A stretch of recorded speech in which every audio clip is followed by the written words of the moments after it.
عرض ادب، نیکمنش هستم صنایع.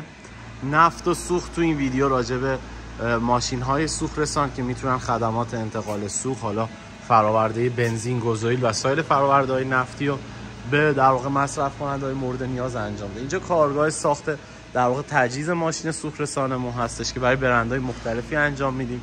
این ماشین در حال کاره که از 2 مخزن استفاده شده، ظرفیتی حدود 1700 لیتر داره مخازنش. خودروی دیگه هم هستش که مجهز به شیلنگ جمع کنه، حالا سیستم دیسپنسرش هستش. عرضم به حضور شما این ماشینم از 2 مخزن بهره مند شده.